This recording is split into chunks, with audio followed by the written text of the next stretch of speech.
باللہ السمیع العلیم من الشیطان الرجیم بسم اللہ الرحمن الرحیم الحمد للہ الذی لا یبلغ مدحتہ القائلون ولا یحصی نعماءہ العادون ولا یعدی حقہ المجتہدون الذی لا یدرکہ بعد الحمم ولا ینالہ غوث الفتن الذي ليس لصفته حد محدود ولا نعت موجود ولا وقت معدود ولا أجل ممدود فطر الخلائق بقدرته ونشر الرياح برحمته ووتد بالصخور ميدان عرضه أول الدين معرفة وكمال معرفة التصديق به ثم الصلاة والسلام على سيدنا ونبينا وشفينا محمد بن عبد اللہ واہل بیت الطیبین الطاہرین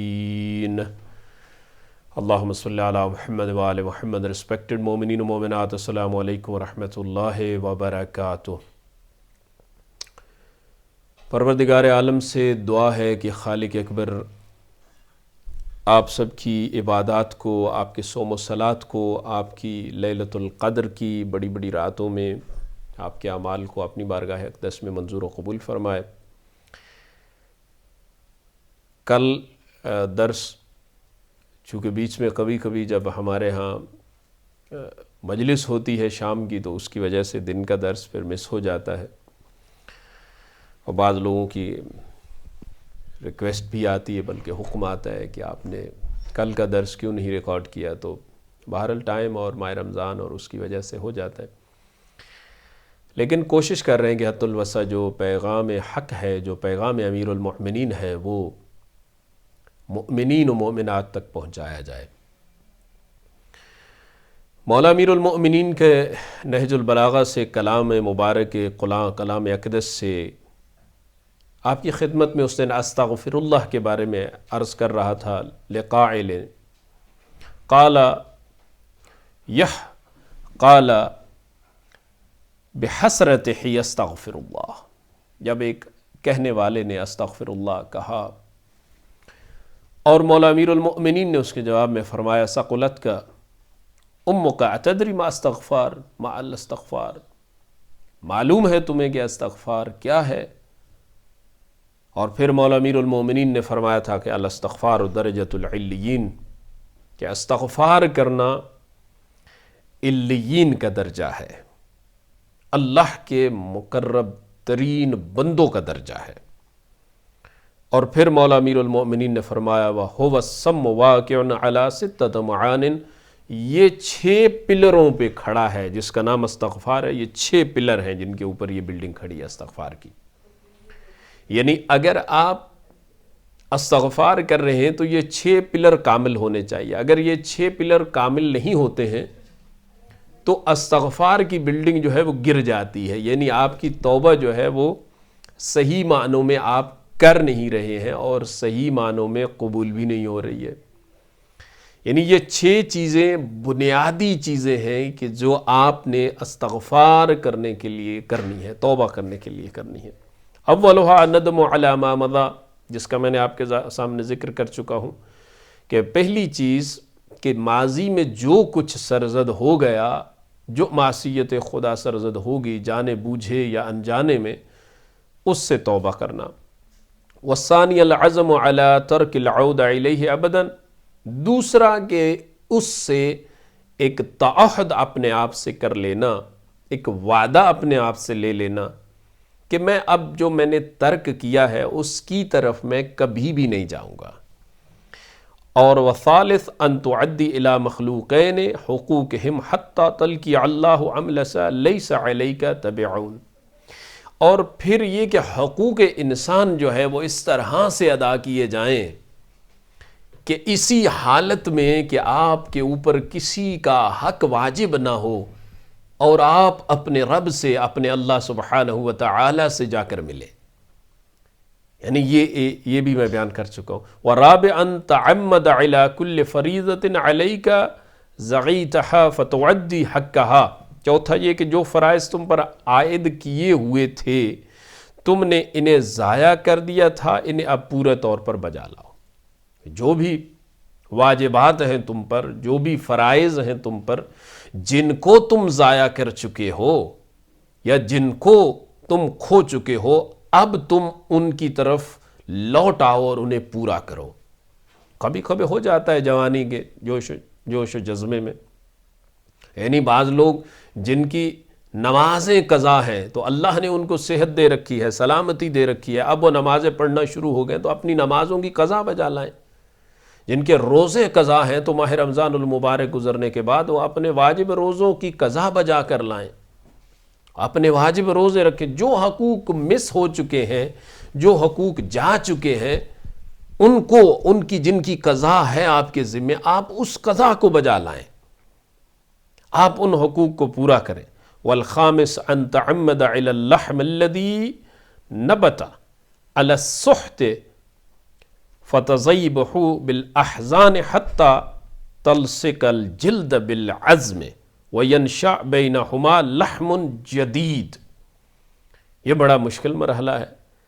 پانچواں یہ کہ جو گوشت حرام پیسے سے یا حرام لقمے سے نشو و نما پاتا رہا اور بڑھتا رہا اور تمہارے اوپر چڑھتا رہا، اب اس کو غم و اندوہ کے ذریعے سے پگھلاؤ، اب اسے اللہ سے معافی مانگتے ہوئے پگھلاؤ، اب اسے توبہ کرتے ہوئے بارگاہ خداوندی میں گریہ کرتے ہوئے اسے پگھلا ڈالو۔ یعنی یہ نہیں ہے کہ ساری زندگی جو حرام کھایا ہے اب اس کا کوئی جبران ہے ہی نہیں، وہ ہضم اور آگے نیا سے شروع، ایسا نہیں ہے۔ یعنی جو کچھ تمہارے جسم پر چڑھ چکا ہے، جو کچھ تمہارے اندر اتر چکا ہے حرام، اب اسے اللہ کی بارگاہ میں گریہ کر کے اس کو پگھلاؤ، بارگاہ خداوندی میں نادم ہو کے، راتوں کو جاگ کر، عبادت کر کے، روزے پروردگار کی بارگاہ میں رکھ کے اس کو پگھلا دو، اس جسم کو نحیف بنا دو، اس جسم کو کمزور بنا دو۔ آج کیسی یہ دنیا، ہر انسان کو یہ فکر ہے ہمارا بچہ موٹا کیوں نہیں ہو رہا، صحت مند کیوں نہیں ہو رہا، ہمارے جسم پہ گوشت کیوں نہیں چڑھ رہا۔ کسی کو یہ فکر نہیں ہے کہ ہمیں اس ہر چیز کا حساب دینا پڑے گا، ہم صحت مند کیوں نہیں ہو رہے۔ صحت موٹاپے کا نام نہیں ہے، موٹاپا تو بیماری کا نام ہے۔ صحت اس چیز کا نام ہے کہ جس کے اندر اطاعت رب پائی جاتی ہے۔ اس کے بغیر صحت کو کیا کرنا ہے کسی نے؟ صحت و سلامتی اسی میں ہے کہ جب بندہ اپنے پروردگار کی بارگاہ میں توبہ کر رہا ہے اور عبادات بجا رہا ہے۔ تو مولا فرماتے ہیں کہ جو کچھ تمہارے جسم پر چڑھ چکا ہے حرام لقمے سے، جو جب حرام کماتے رہے، حرام کرتے رہے، اب اس کی زکوٰۃ نکالو، اور جسم کی زکوٰۃ روزے کے ذریعے نکلتی ہے۔ چھوٹے چھوٹے عذر پہ لوگ روزے کو چھوڑ دیتے ہیں، چھوٹے چھوٹی عذر پر لوگ نماز کو چھوڑ دیتے ہیں۔ گھر پہ کوئی مہمان آ گیا ہے، اس کی مہمان نوازی کرتے ہوئے، اس سے باتیں کرتے ہوئے لوگ نماز کو تاخیر کر دیتے ہیں۔ کیا ٹھیک ہے، اللہ نے جب موقع دیا ہوا ہے، اللہ نے جب ایک موقع فراہم کیا ہوا ہے تو ہم بعد میں پڑھ لیں گے، ہم بعد میں پڑھ لیں گے، ہم بعد میں پڑھ لیں گے۔ یعنی نماز کو ہر چیز سے کم تر، عبادت کو ہر چیز سے کم تر سمجھا جا رہا ہے، اور لوگوں کو ترجیح دی جا رہی ہے کہ جہاں جن کی دوستی محبت ہمارے کسی کام نہیں آنے والی، ہمارے ساتھ نہیں جانے والی، بلکہ اس دنیا کے ناطے رشتے دنیا میں ہی رہ جائیں گے، قبر میں صرف جائیں گے ہمارے اعمال، محبت محمد و اہل بیت محمد جائے گی، ہمارا کردار جائے گا، ہماری نیکیاں جائیں گی۔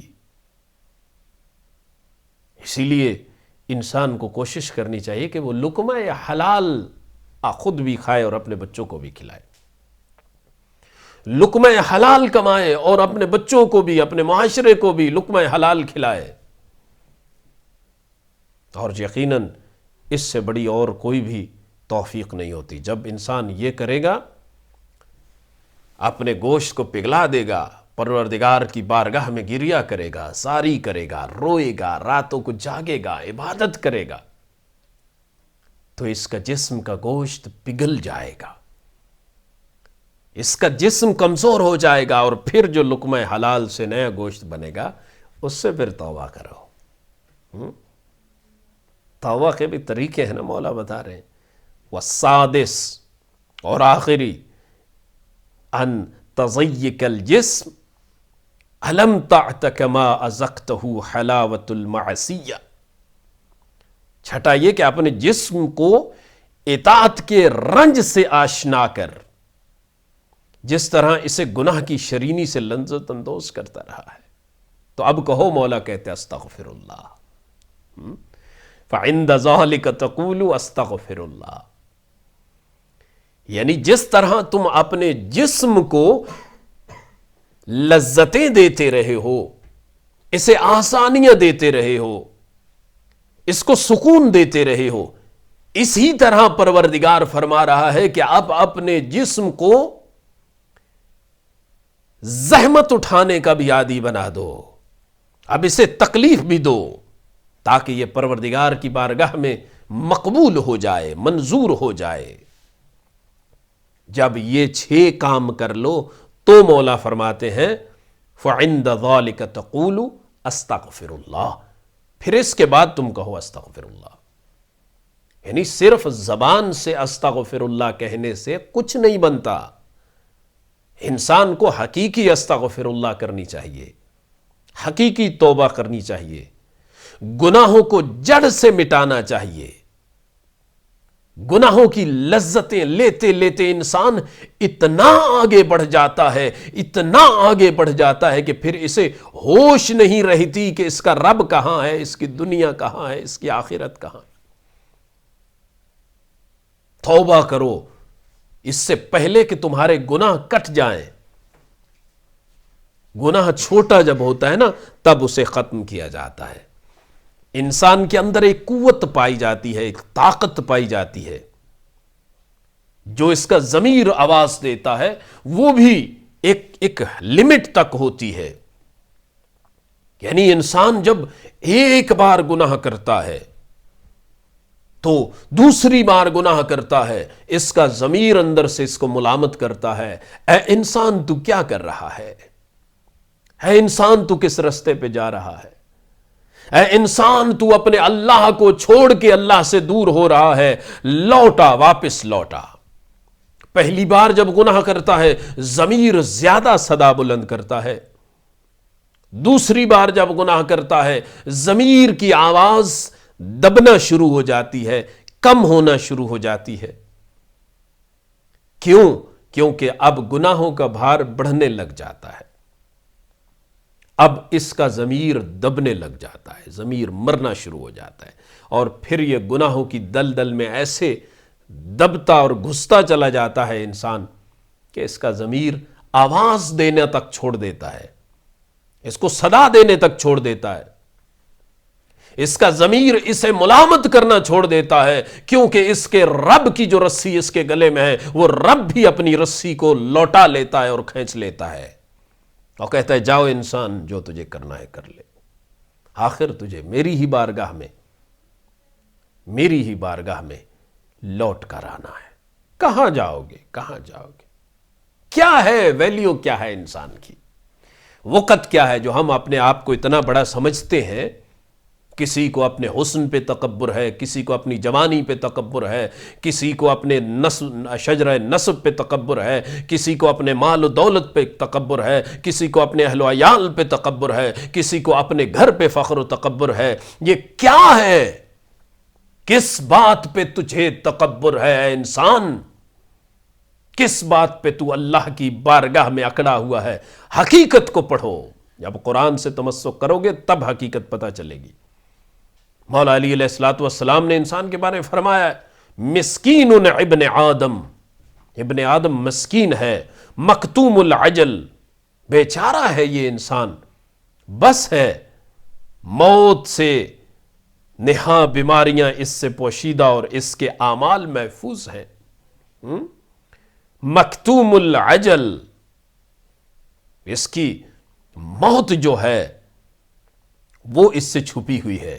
مکنون العلل، اور اس کی بیماریاں جو ہیں اس سے پوشیدہ ہیں. محفوظ العمل، اور اپنے اعمال اس کے محفوظ ہو رہے ہیں. تؤلمہ البقۃ، اور مچھر کے کاٹنے سے چیخ اٹھتا ہے انسان. یعنی یہ انسان کی حقیقی ویلیو ہے کہ وہ ایک مچھر کے کاٹنے سے چیخ اٹھتا ہے اور اس کو نہیں روک سکتا، اور اسے اچھو لگنے سے مر جاتا ہے، ہچکی آنے سے مر جاتا ہے، اچھرنے سے مر جاتا ہے، اور پسینہ میں بدبو پیدا کر دیتا ہے. ارے کیا ویلیو ہے انسان کی. ایک معمولی مچھر ہے وہ انسان کو تنگ کر لیتا ہے، ذلیل کر لیتا ہے. اور ایک کھانا کھایا اگر وہی باہر نکل آیا تو اس سے بھی انسان مر جاتا ہے. یہ ویلیو ہے انسان کی. اور اس کے پسینے سے بدبو پیدا ہوتی ہے. یعنی مولا علی علیہ السلام نے اس کلام میں بڑا ہی خلاصہ کر دیا کہ انسان تیری ویلیو تو کچھ نہیں ہے، تیری ویلیو تو بالکل کچھ نہیں ہے. اگر تو اتنا طاقتور ہے تو ایک تمہیں اچھو لگتا ہے اور تم مر جاتے ہو. روک لو موت کو. اگر طاقتور ہو تو روک لو، لیکن نہیں روک سکتے. طاقتور وہی ہے اللہ جس کے قبضہ قدرت میں ہماری جان ہے، جس کے قبضہ قدرت میں ملک الموت ہے، جس کے قبضہ قدرت میں ہماری صحت و سلامتی ہے، اور ہمارے تمام اعضاء اور جوارح سب کچھ اس کے قبضے میں ہے. وہ اللہ طاقتور ہے، ہم نہیں ہیں. ایک واقعہ میں نے بڑا عرصہ پہلے پڑھا اور کہیں جگہ ذکر بھی کیا کہ جب سکندر بادشاہ نے یونان پہ قبضہ کیا تو ڈویژن نامی ایک جو سائنسدان تھا اس کے پاس گیا. اس کو شوق تھا کہ میں اسے دیکھوں، ظاہر ہے پڑھا لکھا آدمی ہے. اس کے پاس جب گیا تو اس سے کہا، اب ظاہر ہے یہ بادشاہ تھا، یہ بہت بڑی ملکت کا مالک تھا، یہ بہت بڑی مملکت کا مالک تھا، اور اس سے جب ملا تو اس نے اسے کوئی احترام نہیں دیا، کوئی خاص اس کے لیے اٹھا نہیں، کوئی سلوٹ نہیں کیا، کوئی کچھ نہیں کیا. بڑا حیران ہوا اور اس سے کہتا ہے کہ تم پڑھے لکھے انسان ہو، تم صاحب قدرت ہو، علم میں اہل علم ہو، تمہاری اگر کوئی خواہش ہے تو بتا دو میں پوری کر سکوں. تو یہ بھلے دنیا دار تھا، یہ اس سے کہتا ہے کہ سکندر اگر ہو سکے تو یہ مکھیاں اور مچھر مجھے بہت تنگ کر رہے ہیں، مجھے سونے نہیں دے رہے، تم انہیں حکم دو مجھے تنگ نہ کریں. اس نے کہا کہ میں مکھیوں اور مچھروں پہ اپنا حکم کیسے چلا سکتا ہوں؟ یہ میرا حکم نہیں مانتے، یہ میری بات نہیں مانتے، ان پہ میرا حکم چلتا نہیں ہے. تو اس نے آنکھیں بھر کے دیکھ کر مسکرا کر کے کہا کہ اگر تمہارا حکم مخلوق خدا میں سے ادنی سی مخلوق پر نہیں چلتا تو تم دوسروں کے ملکوں میں گھس کر ان کے اوپر حکم چلانے کے لیے نکلے ہو، تمہیں خوف خدا نہیں ہے. اور اسی طرح بات سے بات نکل آئی. منصور دوانکی کا ملعون کے وقت کا واقعہ ہے کہ اس نے منصور دوانکی نے اسے ایک مکھی جو ہے وہ تنگ کر رہی تھی. اس نے اپنے قارندوں سے کہا کہ کوئی دربار میں اہل علم و فضل ہیں؟ کہا مقاتل ابن سلیمان جو ہیں وہ آئے ہوئے ہیں، جن سے بہت بڑی ایک عظیم و شان دعا ان سے منسوب ہے، اور مفاتیح الجنان میں صاحب مفاتیح الجنان نے بھی لکھی ہے، الہی کیف ادعوک وانا انا وکیف اقطع رجائی منک وانت انت، یعنی یہ الی آخر یہ دعا آپ سے ہے. آپ نے منصور دوانکی نے ملعون نے ان کو بلایا اور جناب سلمان مقاتل بن سلیمان کو بلایا اور ان سے عرض کی کہ آپ بتائیے اللہ نے اس مکھی کو خلق کیوں کیا ہے، اس کی خلقت کا مقصد کیا ہے؟ اب وہ اہل علم تھے لیکن اس کا جاہ و جلال بھی ہر چیز کو مد نظر رکھتے ہوئے انہوں نے اب ظاہر ہے علم معصومین کی بارگاہ سے لیا ہوا تھا. تو انہوں نے کہا کہ اللہ سبحانہ و تعالی نے مکھی کو پیدا کیا ہے متکبروں کے تکبر کو توڑنے کے لیے، غرور اور مغرور انسانوں کے غرور کو توڑنے کے لیے، افتخار کرنے والوں کے فخر کو توڑنے کے لیے اللہ یہ بتا دیتا ہے کہ انسان اگر میں چاہوں تو تجھے ایک چھوٹی سی مکھی اور مچھر کے ہاتھوں سے بھی ذلیل کروا سکتا ہوں. تیری ویلیو، تیری وقعت یہی ہے کہ تو اس مکھی پر بھی اپنا حکم چلا نہیں سکتا، اس سے بھی اپنی بات منوا نہیں سکتا. اگر انسان کی ویلیو ہی یہ ہے تو پھر بہتر ہے اپنے بارگاہ خداوندی میں پروردگار کی طرف لوٹ آئے اور ان 6 چیزوں کو مد نظر رکھتے ہوئے انشاءاللہ توبہ کی طرف بڑھے. شہر رمضان الکریم ہے، اللہ ہماری توبہ قبول فرمائے. والسلام علیکم ورحمۃ اللہ.